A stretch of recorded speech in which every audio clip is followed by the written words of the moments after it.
Je suis Alizée Oswald, je suis auteur-compositeur-interprète dans le duo de pop-folk francophone Alioz et j'ai grandi à Nyon.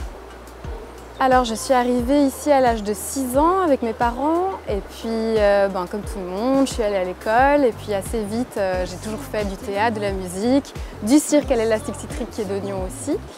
Et voilà, ce rapport à la scène m'a poussée en grandissant à continuer et à choisir ma voie et ça a été la musique.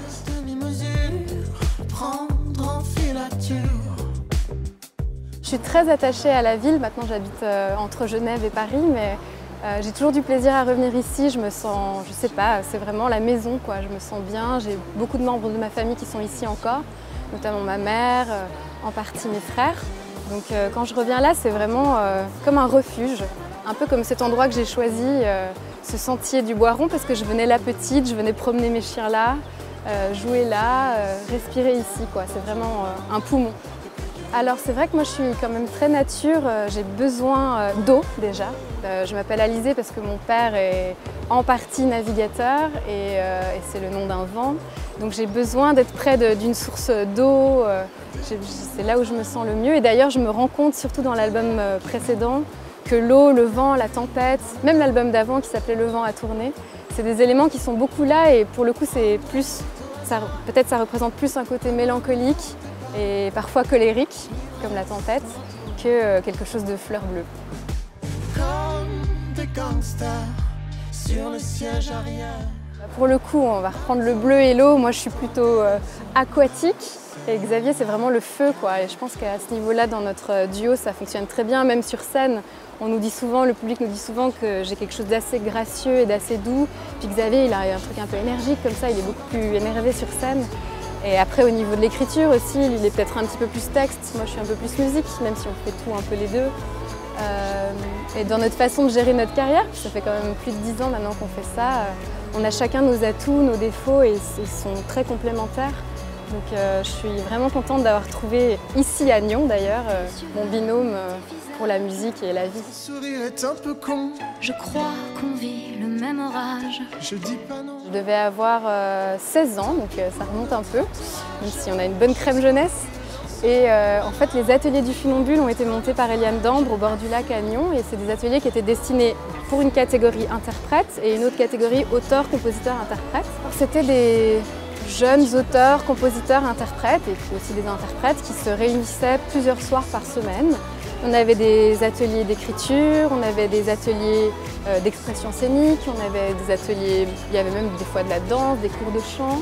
Et en fait, le point fort de ce lieu, c'était vraiment de permettre à des gens créatifs dans la musique de se réunir, de se confronter les uns aux autres, d'évoluer ensemble. Souvent, les artistes que je rencontre aujourd'hui me disent « Ah, mais moi je suis tout le temps tout seul dans mon coin, je fais mes chansons dans ma chambre, c'est dur, j'essaie de trouver des médias pour faire avancer mon projet, c'est dur. » Et en fait, collectivement, c'est clair qu'on est plus fort et que ça booste le travail. Et ce qui était merveilleux aux ateliers du Funambule, qui n'existe plus malheureusement, c'est que c'était hebdomadaire.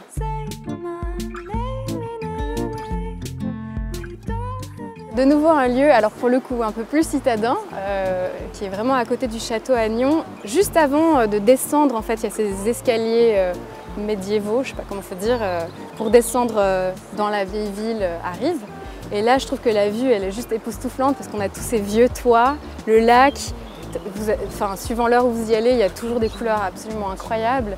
Et il y a ce petit banc qui est juste là, un peu, on ne sait pas trop ce qu'il fout là. Et c'est un endroit qui est juste délicieux pour déjà admirer la vue. Et ça m'arrivait, parce que je suis moins à Nyon maintenant, mais de m'asseoir là, juste pour m'inspirer ou écrire des petits bouts de chansons. Donc ouais, c'est aussi un petit coin refuge de Nyon pour moi.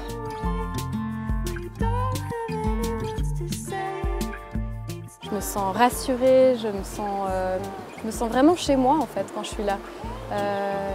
Peut-être parce que j'y ai grandi, que j'ai vécu toutes mes premières expériences artistiques, amoureuses, mais je me sens juste bien. Et puis c'est une ville qui est assez merveilleuse parce que culturellement elle est tellement riche, il y a tellement de choses qui se passent, donc on s'ennuie jamais à Nyon. Elle est merveilleusement située entre deux grandes villes. Comme on dirait en anglais, je ne sais pas l'équivalent en français, c'est vraiment home quoi. C'est l'endroit où je me sens le mieux, c'est ce que je disais tout à l'heure, je trouve que ça manque, un lieu où les artistes peuvent se retrouver chaque semaine, travailler ensemble, faire des ateliers d'écriture, Il n'y a pas de lieu comme ça, à ma connaissance, en Suisse ou même en France.